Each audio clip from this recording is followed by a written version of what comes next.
Let's get saucy.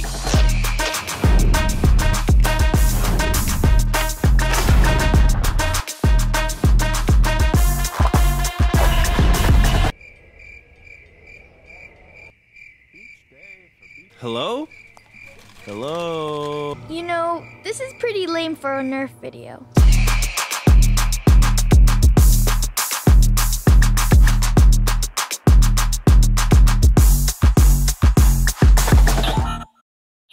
Hello everyone, my name is Brett, and sometimes I wear a beret. And now that it's been nearly 4 years since its debut, it's time to talk about Nerf House again. Nerf House is a fascinating series, truly the modern approach to bringing together entertainment and advertising, while failing to do both. Now, I went in depth on what I considered to be the shortcomings of Season 1 back in 2020, something that no one asked for. To summarize, the massive house is poorly used. The episodes are too short to get invested in. There's an ad break within this advertisement, the teams don't make sense and are hardly used, and overall, nothing really happens. God dang it! But the greatest offense might be the bonus 6th episode, aka the music video. Don't eat the darts. Don't eat the darts. Please don't eat the darts. I do not want those antiques. God dang it! I've never been the same since I saw that. So many years later, here's the question. Was Nerf House a success for Hasbro? I have no idea. But I do know it was successful enough, because on October 2nd, 2020, teaser posters were dropped. The cast looks almost completely different, and each poster is presented like each star's own movie. These were certainly eye-catching. Was this a sign of good things to come? 1 week later, on October 9th, Nerf House Season 2 was released onto the world, and the world said, not so great things. Since you can't comment on Nerf's official YouTube videos, the only comments I did see were on Facebook and maybe Instagram. Yeah, they weren't great. In case you forgot, it didn't help that Dart Zone had just recently released the Nexus Pro and Aeon Pro, so that was fresh on everyone's mind and reflected in the comments. Oh, and also worth noting, I just checked, Nerf House Season 2 is no longer publicly available on Nerf's YouTube channel. Your guess is as good as mine, but they are still available on Facebook for some reason. And whoever uploaded them must have forgotten to add unique titles because they're all called Nerf House X. Unless that was the intention. I covered this some years back as well. Nerf has privated or removed a lot of their old YouTube videos for some reason. Now, Season 2 of Nerf House is set up quite differently than Season 1. Julian Edelman is back, but he is joined by NBA star Klay Thompson, restaurant owner and general flavor dude Guy Fieri, DJ and music producer Diplo, and Olympic skateboarder and surfer Sky Brown. There's one episode per star featuring the other members, most of the time, and most of the show is 2D animation. The characters don't meet up in real life. Remember how in Season 1 it was a bunch of football players? That kind of made sense. Now it makes no sense. It's worth pointing out in case you forgot what was going on through summer and into fall of 2020. We were very much in pandemic times. I have to assume the decision to make an animated season was strongly pushed by pandemic restrictions. And I think filming this group of people together was an unnecessary risk, so I have no issue with their decision to try something a little bit different. But don't worry, we'll still look at that animation. And lastly, I will reiterate what I said when reviewing Season 1. I have no issue with any of these individuals, especially when it comes to getting work during the pandemic. Nor do I have any personal grievances with the directing team or the group behind the animation. Nerf House is an ad, obviously, always has been. But I'm trying to find the entertainment that they keep promising and boldly displaying on their website. Or at least, they did. It's gone now. Nerf House is featured on Nerf's homepage. It's right here. They want us to go here and see their featured pinnacle of Nerf entertainment. My analysis will be longer than these 5 videos. Again. If Hasbro wants Nerf House to be received as anything more than a shameless advertisement, they have some work to do. So let's go one episode at a time. Saving Nerf headquarters. Julian Edelman versus Guy Fieri, the Nerf battle you never saw coming. Normally Julian's making clutch catches, but he's also been known to launch a few darts. Julian discovers Nerf HQ has become bland. Guy Fieri took all the fun for himself. A battle ensues. Julian shoots off his tie, and the day is saved. Julian's featured blaster is the Elite 2.0 Commander and Turbine. meh, it could be worse. But for Julian, these might be the greatest blasters of all time. The Commander? What? 18 fully motorized dart clip? Did anyone else see him just spit right onto the blaster there? Dart clip? There we go. Yeah, that's nice. Of all the people from season 1, you had to invite him back? Sorry, let's be nice. It's just that his live action review moments make me a little uncomfortable. That was incredible. You could say I had a blast. This episode also sets the format for all 5 episodes. They start with the main character getting a package from Nerf in live action, filmed in their house. Once they load their blaster, they enter the Nerf house, then immediately exit through the front door. They venture into their 2D world until conflict arises. Upon firing their blaster in the episode and running out of ammo, they're transported back to reality and must reload to get back to the 2D world. Get back, let's go. Let's go! After claiming victory, they remind you that their blasters are amazing and that it's Nerf or nothing. a classic. Honestly, not a bad idea for incorporating animation. But the illusion is broken immediately because Julian fully loads his blasters and then runs out of ammo in literally one shot. Maybe fire a few more times? And let's highlight some animation oopsies. Animation oopsies! The cubicles turn into gray rectangles with no definition. Could be a style choice, could be a budget choice. Weird blaster close-up details behind Guy Fieri. Some blasters are missing their extended orange muzzles. Sound effects for the commander firing exist, but only one dart is fired and shown. And the yes 3 times in a row is not exactly the same, it's close enough, but the final one has no mouth movement. Total darts fired, 2. Duration, 2 minutes and 48 seconds. Wait, seriously? Yet an animated Nerf video that ends in a confrontation where you could fire an infinite number of darts in Nerf headquarters, one man fires twice. This is not a good sign. Did you hear the prime sound on that? Ugh. Ugh. Gross. Disgusting. Once upon a time in Flavortown. A mission to save Flavortown, only one guy for the job. Add in the new Ultra 3 blaster and you've got something cooking. Guy is stuck in a flavorless Flavortown. Klay Thompson has taken away the flavor. A battle ensues. Guy shoots a button to release the flavor, and the day is saved. Guy's featured blaster is the Ultra 3. Now, I have a soft spot for that one, and with the right Ultra darts, it's not terrible, but I fully admit it ain't perfect, and I know some of you hate it, and that's fine. But most importantly, Guy likes it, and when he takes a second to aim, he can hit the same spot twice. So maybe the haters are wrong. The Ultra Dart actually hit what it was aiming at. You can't do that in real life. Bazinga. Another single dart fired before needing to reload. Thank you Nerf House for consistently breaking immersion. I'm out! Animation oopsies. When Guy enters the diner, they all have milkshakes on the table but disappear in the next shot. Burgers are soggy, sushi is mush, and chicken tastes like wood, but there's no actual food shown. Guy's watch does not tell the same time between shots, and neither of those times matches the one on the wall. And the watch changes arms when firing. Wait, actually, what is going on here? Total darts fired, 4. Duration, 1 minute and 51 seconds. At least this time, Klay fires back. Once. We're getting somewhere. No more Mr. Nice Guy. Sky Brown's Animated Adventure.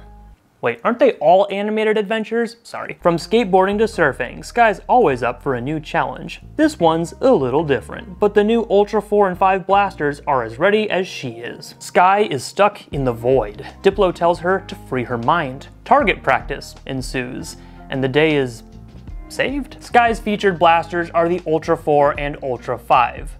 You either love them or hate them. Though I do question the decision to give her 2 spring-powered blasters to use while on a skateboard? Huh? Why did they give her the Ultra 4 and the Ultra 5, which are springers? This is definitely the safest episode and also the most boring. Not my words. You know, this is pretty lame for a Nerf video. The void is a lot like life. Wait a second, the previous episodes, Julian and Guy had to reload their 6+ capacity blasters after 1 shot. And now Sky gets to use her single shot Ultra 4 multiple times before the reloading gimmick is used? Look, I don't ask for much, but could you at least keep the rules consistent? I'm poking holes in this script. Animation oopsies. Actually, this one's pretty clean. The Ultra 4 and the Ultra 5 are well modeled with the right colors. I'll say this, the floating heads, I don't like them. Not a mistake, just disturbing. Also at this point, I recognize the Sky Brown, yeah, soundbite too many times. Total darts fired, 9. Duration, 2 minutes and 16 seconds. Wow, a new record for darts fired. The heck is wrong with that Ultra Dart? Anyways, we're moving on. It's what you make of it. It's what you make of it. It's what you make of it. Honey, I broke the internet. Yeah, he's used to globetrotting, but this might be a first. Check out Diplo's Nerf House adventure with the new Nerf Fortnite BASRL. That might be the laziest description so far. Diplo is stuck in the fun part of the internet. Julian has taken over to ban Nerf. Target practice ensues, the Nerf House series is released, and the day is saved. The BASRL, Bolt Action Sniper Rifle Legendary, is not bad in this lineup, in my opinion. Yeah, some people will hate it because it's Fortnite and it only comes with a 6-round magazine, but honestly, the blaster works pretty well as it is. The long barrel might not be great for accuracy, but with the included elite darts, it was already an uphill battle. And you know what? To be completely honest, this episode did get a few chuckles out of me. Maybe not the way they intended, but a laugh is a laugh at this point. Nerf is now banished. You dirty dog. The internet will finally be as it was intended, just for memes. Maybe we got off on the wrong foot, my dude. Memes are cool sometimes, but the internet should be for art. No, go to hell. The release of the Nerf House episodes also hints that this might be the first episode in the correct viewing order, though the rest of this episode is also in that folder. So explain that. Animation oopsies! The orange scope is solid from both sides. No crosshairs like in real life. The fin on Diplo's surfboard changes directions. Julian's frozen face is, I don't know, it's just, I don't like it. Total darts fired, 4. Duration, 2 minutes and 9 seconds. So again, unfortunately, no actual battle takes place. This is just target practice 2.0. And it must be my job to release Nerf House. Ah, we all could have avoided this if he had not released Nerf House. Showdown at Blaster Beach. What happens when you pair clutch baller Klay Thompson with the new Mega Moto Strike? One heck of a Nerf battle on the boardwalk. Klay goes to the beach, but it's closed for a concert. Diplo's permitted concert. Diplo and Klay have a standoff, a battle ensues, Klay shoots off Diplo's belt, and the day is saved. Klay's featured blaster is the Mega Moto Strike. Honestly, a blaster desired by enthusiasts for years, and upon release, I would say it fell a little bit flat. Not necessarily bad, but I think cost-cutting really hurt its potential. Man, if only the tolerances were better on that magazine. Still, a 10-round Mega Dart magazine is cool, and it's even cooler when you include more than one in the box. Hey, wait a minute, Diplo can't be using the Elite 2.0 turbine? The unspoken rules of this universe dictate that you can only use your own blasters, the ones that Nerf sent you. You can't just use what you want. Hey, wait another minute. Every animated intro has him using the turbine instead of the BASRL. Bruh. And his cameo is right there. There's your dog. That's your dog cameo. You get a good look. That's the dog. That's his dog Rocco. And he's gone. Animation oopsies. Diplo's turbine changes orientation in its holster. Diplo's strap for his blaster disappears for a quick draw. Hold up. The Moto Strike runs out of ammo, but there's still ammo. Doesn't change when firing either. Oh, wait a minute. The Moto Strike mags are only clear on the right side, so every left-facing view of the blaster should have the magazine in red. Diplo drops his blaster before running, but Julian runs away and is suddenly missing his blaster. Sky Brown drops her classic yeah clip, but without mouth movement. Total darts fired, 13. Duration, 1 minute and 51 seconds. We did it! We finally got an episode where two people fire at each other multiple times. Point blank. Does this imply that the blasters have terrible accuracy? Not sure how else I'm supposed to interpret that. I guess you could say that concert was brief. Put that on a flip-flop. So the total duration of all 5 episodes is 10 minutes and 55 seconds. That includes all the animation and all the live action. And if my memory serves correctly, that's even shorter than season 1. And no bonus episodes or music videos here.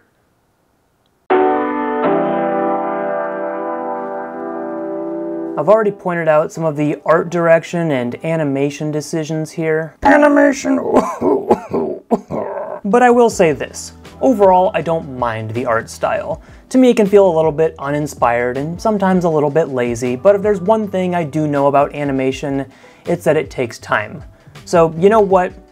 Good job, whoever worked on Nerf House Season 2. Okay, I'm not making an entire video on Nerf House 2 without diving deeper. Kate Moore Tardif, what is this? Nerf House 2 campaign consisted of 5 COVID-compliant shoots and 9 weeks of live action and animation post-production. Well, that confirms my assumption for how much the pandemic impacted this, and looks like it was basically a 2-month project start to finish. And all the videos are on Kate's Vimeo as well. Is there anything else here? Wait. There actually is. Yo, hold on.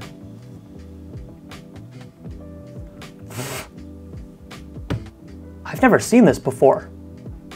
Almost 4 years later, and I am being given more Nerf House content? So there are 5 15-second vertical promos, 1 for each person, and then there are 4 behind-the-scenes styles videos called Rapid Fires, where questions are asked to the featured star while they unbox and load their blaster. Klay Thompson is the missing one. Maybe he didn't do it or it just wasn't uploaded here. My takeaways from the rapid fire segments: you can see at least one blaster already opened in the background while the unboxing takes place. Since those Nerf House promo boxes are pretty thin, I assume at least one additional unit was included in the shipment so that they could film this behind the scenes and also have a spare just in case something broke. These are definitely single takes since you can't undo an unboxing. The editors got what they got. You get one shot at this because I'm going to destroy this box. Guy has his kids ask the questions, struggles a little bit. Spicy memes, talk about it. Spicy memes, what is that? And then tries to shoot them when he's done. Love it. Guess what, boys? Questions are over. Time to run. Sky struggles a little bit too, but she seems to be having a good time. All smiles here. What's your favorite cartoon? I don't know. Julian is definitely toned down and more relaxed than his actual Nerf House 2 video. Should you ever eat darts? Absolutely never. Dang it! Good choice on the scissors as well. But my favorite by far is Diplo's. They emphasize him struggling to put together his blaster and where he struggles to answer the questions. He pokes a lot of fun at himself too. What gets you further, humor, smarts, or looks? Let's see, all of them are pretty weak. I would say my smarts. Honestly, I laughed more at this segment than any other Nerf House 2 content. Also, good choice on the box cutter. Are you an introvert or an extrovert?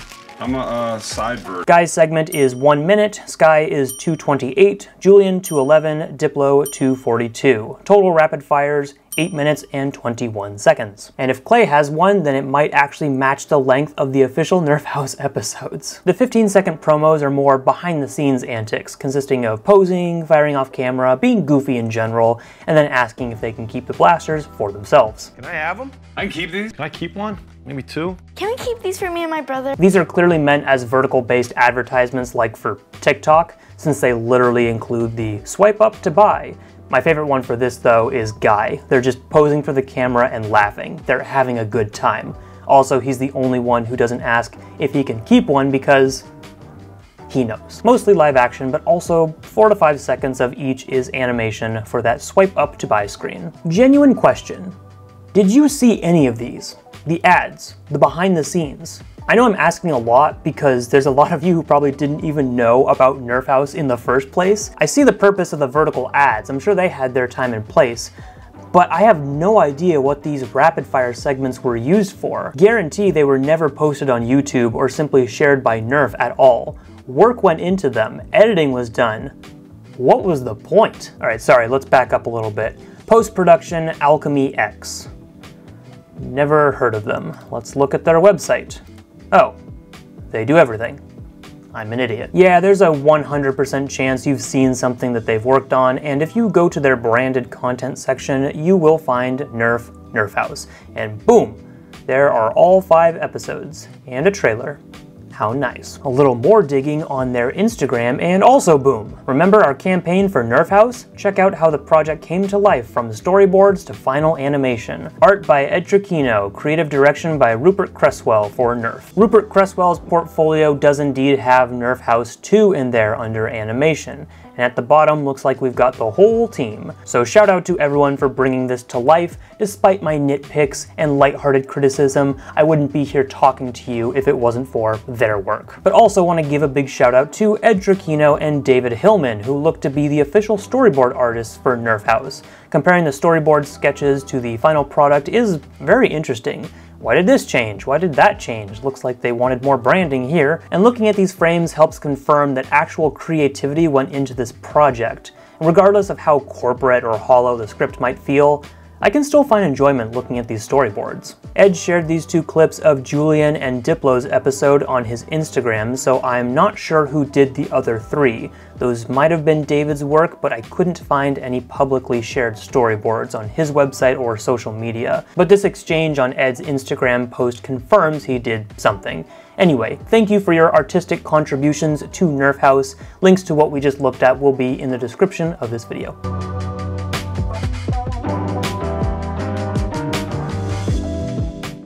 It is way too hot to be playing Nerf Dress Up right now, but we are talking about Nerf House, so I'm wearing my best. And now we get to the conclusion. We are talking about the ultimate question, the question you've been probably wondering this entire video. Is Season 2 better or worse than Season 1? And that is a tough question. In terms of Nerf and the house, Season 1 does a better job of establishing the name Nerf House, in that there is Nerf and there is house. Season 2 has very specific Nerf, and very little of all the characters in one house except for the opening transition. But all the non-animated parts are in different houses, so actually Season 2 has 5 houses, plus a 2D one.